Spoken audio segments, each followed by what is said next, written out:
As world leaders gear up for high-stakes negotiations, they're making one thing clear. Donald Trump isn't the only one who can play hardball. In a dramatic display of global pushback, top diplomats and heads of state are strategically flexing their power, sending a blunt message before sitting down at the table. The old rules don't apply anymore. From economic threats to diplomatic snubs, the international community is taking a preemptive stand, determined to ensure that Trump doesn't dictate the terms. The question now is, will he adapt, or will his signature bravado backfire when it matters most? World leaders are standing together, pushing back against Donald Trump's latest controversial move. Among them is Mexico's powerhouse president, Claudia Sheinbaum, who remains immensely popular in her country. And when asked about Trump's ridiculous attempt to rename the Gulf of Mexico as the Gulf of America, she didn't hesitate. With a confident smile and unwavering poise, she made her stance crystal clear, essentially saying, "Go ahead, America, try it. But don't expect the world to just sit back and let it happen." Scheinbaum's response wasn't just about words, it was about action. She made it known that if the U.S. disrespects Mexico's territorial waters, Mexico isn't backing down, and she made that clear. "We, in Mexico, will defend what's ours." Watch this. The controversy stems from a recent U.S. decree regarding its continental shelf. A now viral photograph of Trump showcases the so-called Gulf of America as part of the U.S. territory. But Mexico isn't having it. Sheinbaum fired back, stating that Google has no right to rename Mexico's continental shelf, just as it has no right over Cuba's. Her message was simple. Mexico does not recognize this name change, nor will it allow any alterations to its national borders and jurisdiction. A formal response was sent by Mexican officials. In response to your letter dated February 10, 2025, as I stated in my letter on January 29, the executive order applies only to a specific portion of the U.S. continental shelf. The letter reads, "It seeks to rename that section as the Gulf of America. But let's be clear.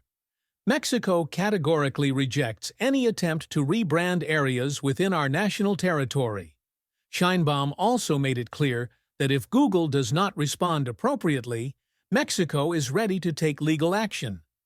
Meanwhile, as Sheinbaum addressed this issue at her press conference, European leaders gathered in France for an emergency meeting, another show of unity against Trump.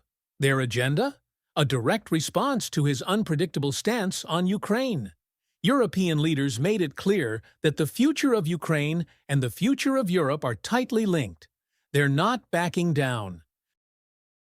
And now, breaking reports suggest something even more alarming. A secret document that the Trump administration allegedly tried to pressure Zelensky into signing. The contents? A deal that would have essentially handed over Ukraine's rare earth minerals, one of its most valuable resources, permanently. According to The Telegraph, the confidential plan aimed to put Ukraine in an economic stranglehold, with Trump demanding a higher share of Ukraine's GDP in return for support. A demand even harsher than what Germany contributes to NATO's First War Fund. And then there's the actual agreement, the one Trump attempted to strong-arm Zelensky into signing. This wasn't just an economic stranglehold, it was economic slavery. The terms were outrageous. Over half of Ukraine's GDP and wealth would be funneled directly into a U.S. development fund. And the headlines reflect the rising tensions. Take this one. The nightmare of a Trump-Putin deal leaves Europe in shock. In Paris, leaders are debating their next move, including the possibility of deploying troops to Ukraine. The UK has already stepped up, volunteering forces. This time, in Riyadh, Saudi Arabia. The world is watching, and the stakes couldn't be higher.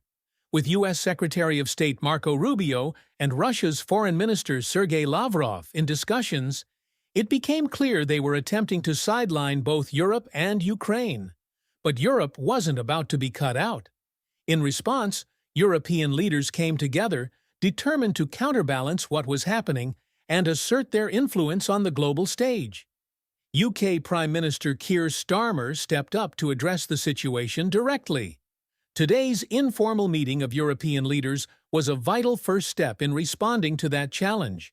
On defense, it's clear the US is not going to leave NATO, but we Europeans will have to do more.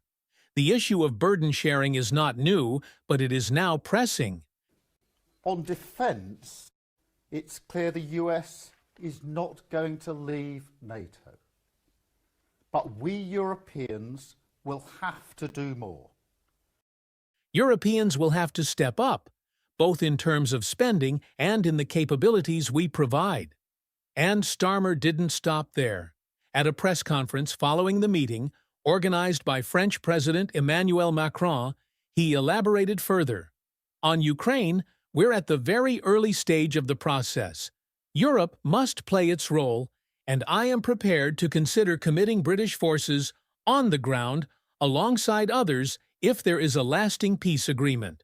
But there must be a U.S. backstop, because a U.S. security guarantee is the only way to effectively deter Russia from attacking Ukraine again. So, I will go to Washington next week to meet with President Trump and discuss what we see as the key elements of a lasting peace.